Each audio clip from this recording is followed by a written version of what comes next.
آپ نے سب سے پہلے گھبرانا نہیں ہے. باحثیت قوم ہم اس کا مقابلہ کریں گے. یونائٹڈ نیشن میں دوبارہ کشمیر کیا تو کیسا لگا آپ کو لگ رہا ہے کہ اس سے کوئی فرق پڑ رہا ہے؟ اور ایک بار پھر فلسطین کا نام اور افغانستان کا نام اور کشمیر کا نام لیا گیا. یہ اور بات ہے کہ افغانستان والوں نے کہا جی اپنے کام سے کام رکھو، ہم خود دیکھ لیں گے. تو لیکن ایز اے کشمیری آپ کو کیا لگتا ہے کہ انہیں پھر جا کے جب انہوں نے بات کی ہے وہاں پہ دوبارہ نام لیا کشمیر کا، تو کیا اس کا رزلٹ آ سکتا ہے؟ سنتا کون ہے ان کو کون سنتا ہے؟ یہ خود ہی اپنی تقریریں کر کے پھر بعد میں اپنے جو کلپس ہوتے ہیں، ویڈیو کلپس، وہ دیکھتے ہوں گے. ان کی دنیا میں اب کوئی نہیں ان کی سنتا. اور پھر آپ نے خود ہی کہہ دیا ہے کہ فلسطین کا بیچ میں رگڑ دیا اور چیزیں رگڑ دی. تو یہ تو کولڈ وار کی مینٹیلٹی ہے نا. کولڈ وار تو ختم ہو چکی ہے کب کی. اب تو اسرائیل اور فلسطینی اس بات پہ متفق ہو چکے ہیں کہ 2 ریاستیں بنے گی وہاں پہ. اب تو باقی جو چیزیں ہیں وہ طے ہو جائیں گی اور فلسطین کی بھی ریاست بن جائے گی. جہاں تک بلاول بھٹو صاحب کا تعلق ہے، بلاول بھٹو صاحب ابھی ان کی ٹریننگ ہو رہی ہے. وہ اپرینٹس ہیں ابھی. ان کی جو ہے نا فورن آفس کی منسٹری، ان کی جو ہے وہ اپرینٹس شپ چل رہی ہے. ان کو تیار کیا جا رہا ہے کیونکہ پاکستان کی اسٹیبلشمنٹ جو ہے وہ ہمیشہ ایک لیڈر کو اگر سامنے کرتی ہے تو دوسرے کو وہ تیار کر رہی ہوتی ہے. اب اس کو تیار کر رہے ہیں تو وہ پھر نیریٹو انہوں نے وہی استعمال کرنا ہے جو پاکستان کا نیریٹو ہے، اور اس کو لیکن سنتا کوئی نہیں.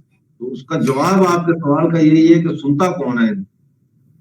تو سر اس کی کیا وجہ ہے کہ چاہے کوئی بھی گورنمنٹ آئے پاکستان میں، چاہے وہ عمران خان ہو، نواز شریف ہو یا پیپلز پارٹی کی ہو، ان کا جب بھی وہ کہیں باہر جاتے ہیں اور چاہے وہ یونائٹڈ نیشن میں جائیں یا کہیں بھی، تو کشمیر کے اوپر ایک ہی طرح کی بات ہوتی ہے. ایسا لگتا ہے کسی ایک ہی سے پڑھ کے لکھ کے یا سن کر آ رہے ہیں. تو آپ کو لگتا ہے کہ یہ سب کچھ ایک طرح سے اسٹیبلشمنٹ ان کو سکھاتی ہے یا بتاتی ہے، یا یہ سب کے سب ایک ہی سوچ رکھتے ہیں؟ ان کی اپنی کوئی سوچ نہیں ہے.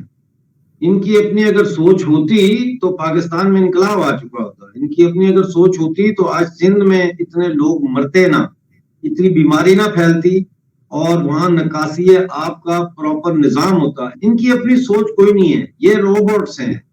ان کو بڑے گھر سے ان کا سافٹ ویئر جو ہے وہ چینج کیا جاتا ہے، اپ ڈیٹ کیا جاتا ہے. اور بڑے گھر کا آپ سمجھتی ہیں کہ میں کس طرح اشارہ کر رہا ہوں، میں نام نہیں لینا چاہتا، لیکن یہ ہے کہ بڑے گھر سے جو اسکرپٹ ملتا ہے وہی یہ پڑھتے ہیں. اور بڑے گھر کا اسکرپٹ جو ہے انفارچونیٹلی پچھلے 75 سالوں میں چینج نہیں ہوا.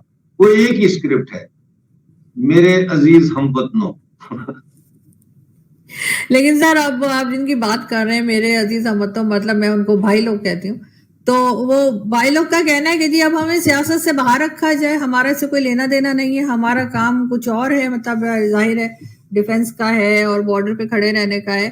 تو یہ سب کچھ جو کچھ ہو رہا ہے، چاہے وہ اچھا ہو رہا ہے یا برا ہو رہا ہے، اس کی ذمہ داری جو ہے وہ پولیٹیشنز کے اوپر آتی ہے. یہ سیاست سے باہر کا سوال نہیں ہے، ریاست سے باہر کا سوال. یہاں تو یہ فیصلہ ہونا ہے کہ ریاست کا جو ہے پالن ہار کون ہو، ریاست کون چلائے. یہاں تو سیاست کی بات ہی نہیں ہو رہی. سیاست تو بلدیاتی انتخابات سے لے کر آپ کے سینٹ کے الیکشن تک جو ہے وہ سارے انجینئرڈ الیکشنز ہیں. تو بات سیاست سے علیحدہ ہونے کی نہیں ہے، بات ریاست سے علیحدہ ہونے کی ہے. جس دن یہ ریاست سے علیحدہ ہو گئے اس دن پاکستان میں سیاست کا دور شروع ہوگا. پاکستان میں تو سیاست کا کوئی وجود ہی نہیں ہے میرے نزدیک. جی لیکن ایسا کیسے پاسبل ہوگا سر؟ کیونکہ سب لوگ ظاہر ہے کہ ان کے دباؤ میں ہوتے ہیں. اسٹیبلشمنٹ ایک حقیقت ہے. یہ عمران خان کے جملے میرے نہیں، عمران خان کا کہنا ہے کہ اسٹیبلشمنٹ پاکستان میں ایک حقیقت ہے. وہ تو سب جانتے ہیں کہ اسٹیبلشمنٹ جو ہے وہ پاکستان کی سیاست میں، اسٹیٹ افیئرز میں ایک حقیقت ہے، اور ان کی انٹرفیئرنس جو ہے وہ موجود ہے. وہ تو کوئی عمران خان نے تو کوئی نئی بات نہیں کی.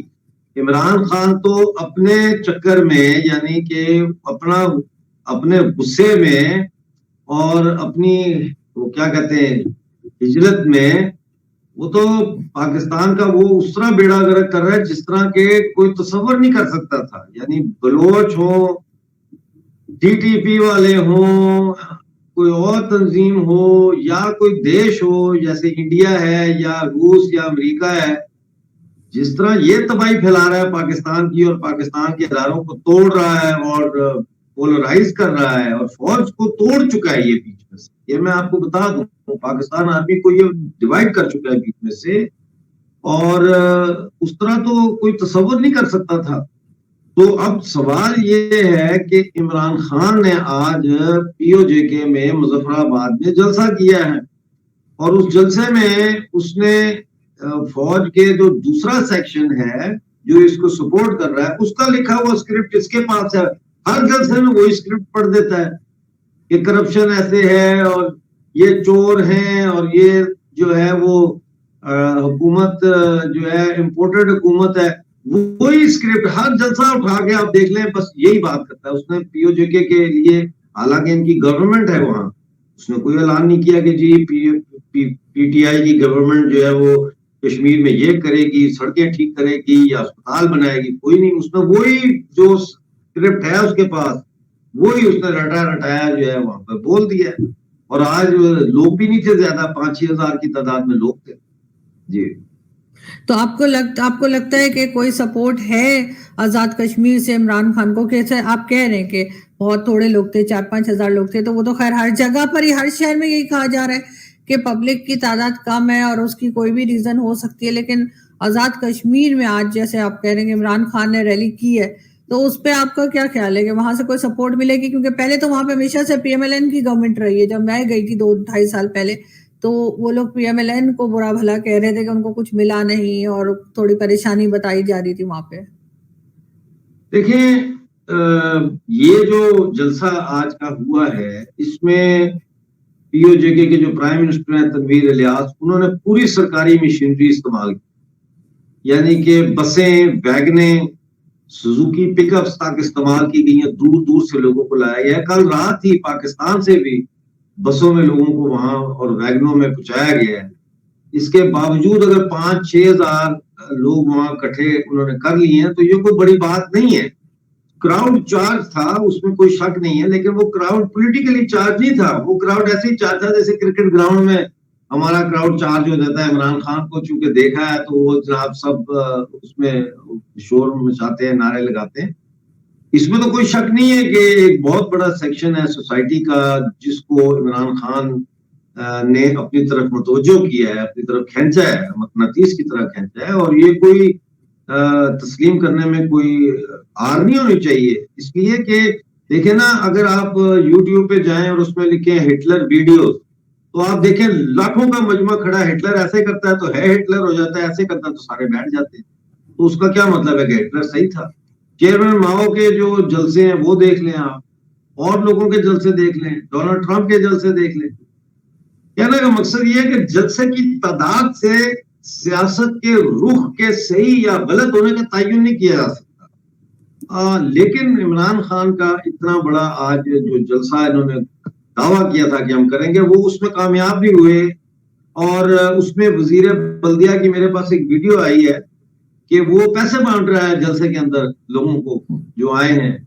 تو اس کے باوجود بھی مطلب ہے اتنا کچھ ہونے کے باوجود بھی اگر یہ اتنا بڑا جلسہ نہیں کر سکے، اور عمران خان کی یہ سب سے مختصر تقریر تھی جو اس نے مظفر آباد میں کی، کیوں کراؤڈ ہی نہیں تھا اس کے مطابق. تو وہ مجھے لگتا ہے کہ تنویر الیاس صاحب کی بھی کے کان بھی کھینچے ہوں گے انہوں نے آج. بات یہ ہے کہ ہمیں یہ سوچنا چاہیے کہ اس خطے میں اب امن کی ضرورت ہے.